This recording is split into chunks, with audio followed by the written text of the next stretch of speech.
A co-founder of the social news and entertainment website Reddit has been found dead. Police say 26-year-old Áarον Svarts killed himself yesterday in his Brooklyn apartment. I just thought, we've lost one of the most creative minds of our generation. It was like the whole world fell apart at that moment.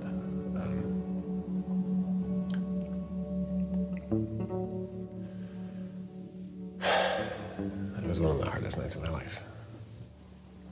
So I kept screaming, I can't hear you. What did you say? I can't hear you. I can't, that's it.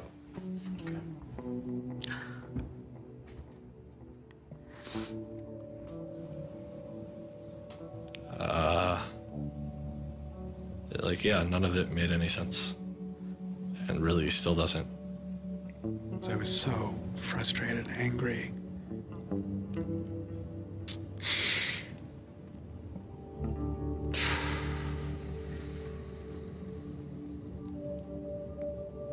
You know, I tried to explain it to my kids. My 3-year-old told me that the doctors would fix him.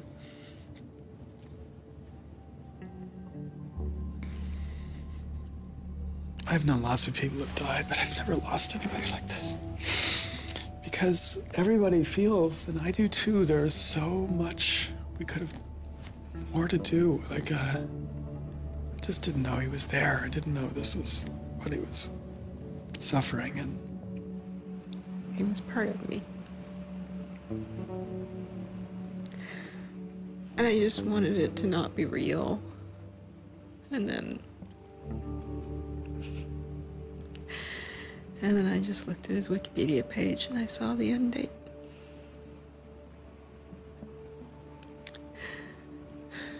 To 2013.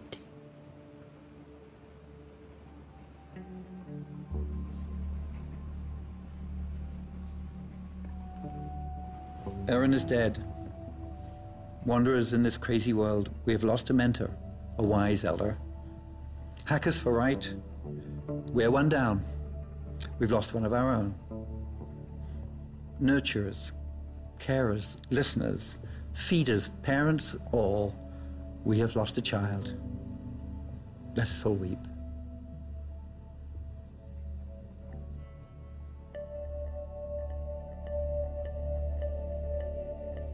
my first thought was, well, what if nobody even notices? You know, because it wasn't clear to me how salient he was. I had never seen anything quite like the outpouring I saw. The net just lit up. I mean, everyone was trying to explain it in their own way, but I've never seen people grieve on Twitter before. People were visibly grieving online. He was the internet's own boy, and the old world killed him. We are standing in the middle of a time when great injustice is not touched. The architects of the financial meltdown have dinner with the president regularly. In the middle of that time, the idea that this was what the government had to prosecute just seems absurd if it weren't tragic. The question is, can we do something, given what's happened, to make the world a better place? And how can we further that legacy? That's the only question one can ask.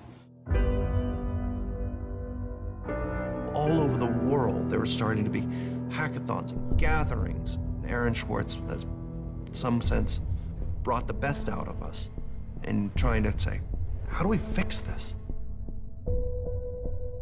He was, in my humble opinion, one of the true extraordinary revolutionaries that this country has produced.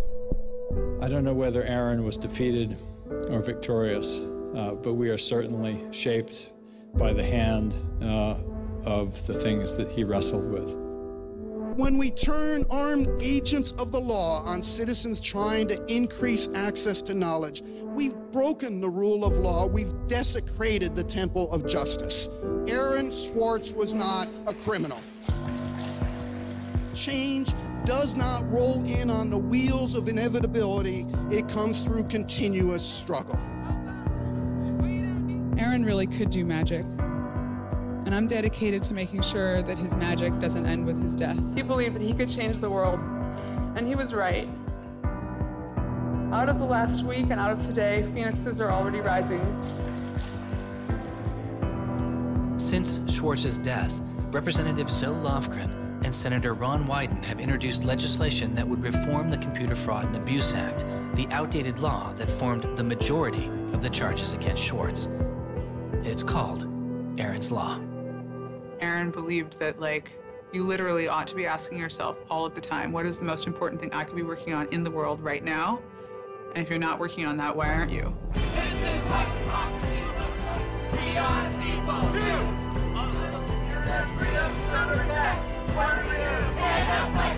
Internet freedom is under attack. What do we do? Hey, hey, go home.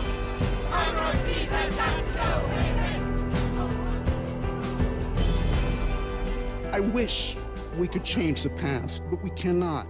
But we can change the future, and we must. We must do so for Aaron. We must do so for ourselves. We must do so to make our world a better place, a more humane place, a place where justice works and access to knowledge becomes a human right. So there was a kid back in February from Baltimore, 14 years old, who had access to JSTOR. And he'd been spelunking through JSTOR after reading something. And he figured out a way to do early tests for pancreatic cancer. And pancreatic cancer kills the shit out of you because we detect it way too late. By the time we detect it, it's already too late to do anything about it. He sent emails off to the entire oncology department at Johns Hopkins, hundreds of them. And every 14-year-old kid, yeah. And most of them ignored it, right? But one of them sent him an email back and said, this is not an entirely stupid idea. Why don't you come on over? And this kid worked evenings and weekends with this researcher. And in February, I heard him on the news, just a couple of weeks after Aaron died, when Aaron was in the news a lot. Sorry. And he said the reason he was on the news is because they'd done it. They were shipping an early test for pancreatic cancer that was going to save lives. And he said, this is why what Aaron did was so important. Because you never know, right?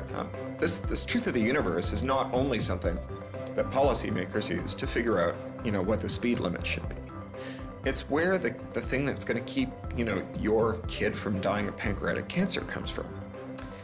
And without access, the person who might come up with the thing that's got your number on it may never find that answer.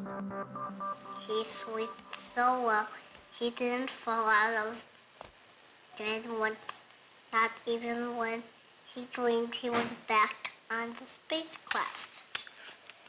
Very good, Aaron. Very good. Yay, Aaron. Okay.